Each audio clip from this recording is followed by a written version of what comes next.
New York earthquake alert. Could a 5.2 magnitude quake cause 4.7 billion in damage? Imagine New York City, the bustling heart of the world, facing a staggering $4.7 billion in damage from an earthquake. It's a chilling thought, especially when you realize it wouldn't even take a massive quake to wreak havoc on the Big Apple. But here's where it gets controversial. While experts say New Yorkers shouldn't lose sleep over the big one anytime soon, the city's recent string of tremors, 3 in just over a year, has sparked uneasy questions about what's really going on beneath our feet. According to a 2019 disaster assessment, a 5.2 magnitude earthquake, similar to the one that shook NYC in 1884, would today cause $4.7 billion in damage, leave 100 buildings completely destroyed, and displace about 2,000 people. Back in 1884, the quake toppled chimneys and shattered brick walls, but the city was a fraction of its current size. And this is the part most people miss. With over 140 years of explosive growth, the modern city's dense infrastructure means even a relatively mild quake could now have devastating consequences. The short answer is that no one really knows, admits Dr. James Davis, a seismology professor at Columbia University's Lamont Doherty Earth Observatory. When asked about the risk, it's pretty low overall. But New York's vast infrastructure makes it uniquely vulnerable. Even a low-magnitude quake could cause significant damage. His warning came just hours after a 2.8 magnitude tremor rattled the city, following a 3.0 quake in New Jersey's Ramapo Fault zone days earlier. The Ramapo Fault has been unusually active lately, including a 4.8 magnitude quake in April 2024. About 3.9 times weaker than the 1884 event, but still unnerving, while Dr. Davis calls the recent frequency unusual. He reassures residents it's not a sign of something catastrophic brewing.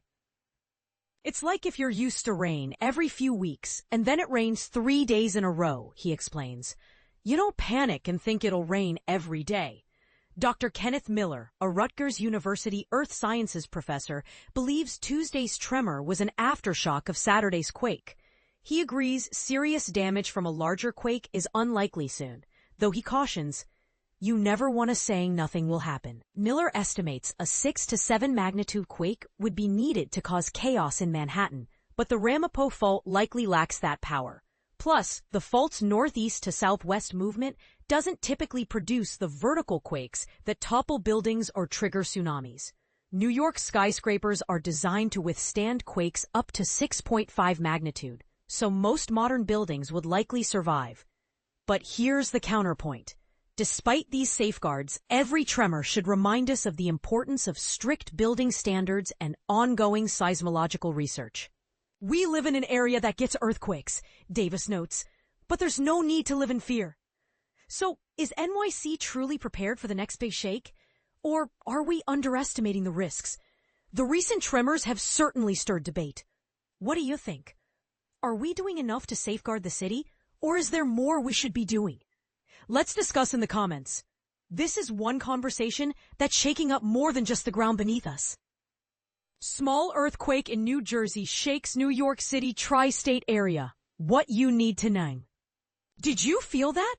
A recent tremor in New Jersey has left residents across the tri-state area buzzing, proving even minor earthquakes can send ripples of surprise through one of the most densely populated regions in the U.S. On Tuesday afternoon, a 2.7 magnitude quake centered northwest of Hillsdale, New Jersey, was reported by social media users in New York City and surrounding areas. While the U.S. Geological Survey, USGS, classifies such low-magnitude events as non-threatening, the fact that so many people noticed it raises an intriguing question. Why do even tiny quakes here feel like big news? But here's where it gets interesting. The tri-state area isn't exactly earthquake country, yet the frequency of recent tremors is sparking curiosity. Just days earlier, a 3.0 magnitude quake in Hasbrook Heights, New Jersey, had residents from Manhattan to Philadelphia scrambling to check their phones. And in April 2024, a 4.8 magnitude quake rattled northern New Jersey with at least 10 aftershocks. A rare, but not unheard of event for the region. And this is the part most people miss. The East Coast's ancient geological crust plays a role. Dr. James Davis, a Columbia University professor, explains that the older, more rigid crust here allows seismic waves to travel farther and feel more intense compared to the younger, more fragmented crust of the West Coast. So while a 3.0 quake in California might go unnoticed, the same magnitude here could shake your coffee cup and your nerves.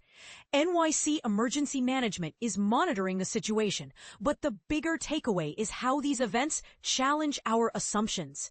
Should we be worried about minor quakes? Are we underestimating the risks in a region where even small tremors can disrupt daily life? The debate is just beginning. What do you think? Are we paying enough attention to these subtle but growing seismic signals? Share your thoughts below.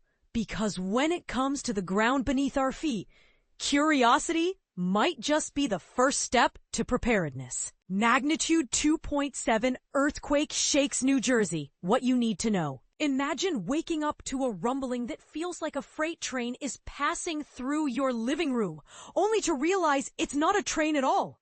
That's exactly what residents of Hillsdale, New Jersey experienced this week. Days after a tremor shook the area, a second earthquake hit the city, this time registering a magnitude of 2.7 on the Richter scale. But here's where it gets controversial. While a magnitude 2.7 quake might not seem like a big deal on the West Coast, for the East Coast, it's a rare and unsettling experience. It's like a role reversal, says Teresa Alesso, a resident of nearby Washington Township. We're used to looking to California for earthquakes, not the other way around.